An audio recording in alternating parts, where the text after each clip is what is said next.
ហើយអ្វីបានជាការបូតឥឡូវមិនល្អដូចពីមុនសំណួរមួយនេះខ្ញុំជឿថាមានម្ចាស់អាជីវកម្មជាច្រើនកំពុងតែសួរខ្លួនឯងព្រោះដែលហេតុថាឥឡូវនេះគាត់បានជួបបញ្ហាដ៏ធំមួយដែលប៉ះពាល់ទៅដល់ការរកស៊ីរបស់គាត់នោះគឺការបូតដែលចំណាយលុយច្រើនបូតបានឆាតតិចដែលធ្វើឲ្យប៉ះពាល់ទៅដល់ការរកស៊ីរបស់គាត់នោះឯងបើទោះបីជាការបូតនោះមិនសូវល្អចំណាយលុយច្រើនប៉ុន្តែការចំណាយវិញគឺនៅដដែលឬច្រើនជាងមុនទៅទៀតចុះបើយើងដឹងថាបញ្ហាមកពីការបូតមិនដូចមុននោះហើយ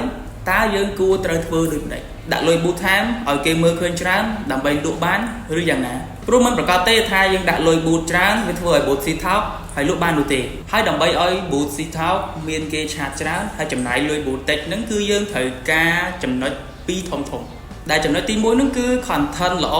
តាក់ទាញហើយត្រូវតាមស្តង់ដារហើយចំណុចទី2នោះគឺប្រើបច្ចេកទេសប៊ូតល្អ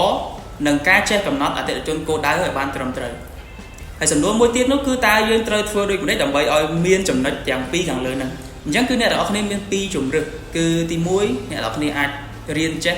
និងធ្វើដោយខ្លួនឯងទី2គឺអ្នកទាំងអស់គ្នាអាចរកអ្នកដែលមានជំនាញការប៊ូតដើម្បីធ្វើការជួលអ្នកទាំងអស់គ្នាបើសិនជាអ្នកទាំងអស់គ្នាមានពេលវេលាគ្រប់គ្រាន់នៅក្នុងការរៀនគឺអ្នកទាំងអស់គ្នាអាចចំណាយពេលត្រឹមមួយរយៈខ្លីដើម្បីរៀនឲ្យចេះដោយខ្លួនឯងប៉ុន្តែបើសិនជាអ្នកទាំងអស់គ្នាមិនមានពេលរៀនក៏ដូចជារៀនមិនសូវចូលទេគឺអ្នកទាំងអស់គ្នាអាចរកអ្នកដែលមានជំនាញនៅក្នុងការ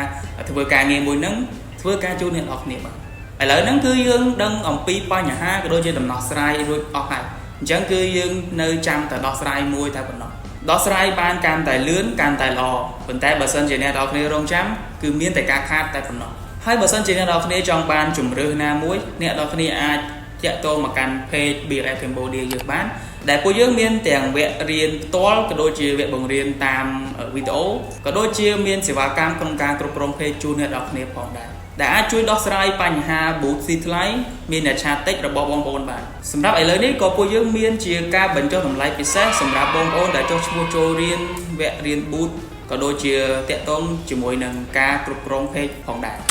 សម្រាប់ព័ត៌មានលម្អិតគឺអ្នកនរគ្នាអាចឆាតមកកាន់ page ឬតាក់ទងទៅតាមលេខទូរស័ព្ទដែលមាននៅលើ caption ខាងលើសូមអរគុណ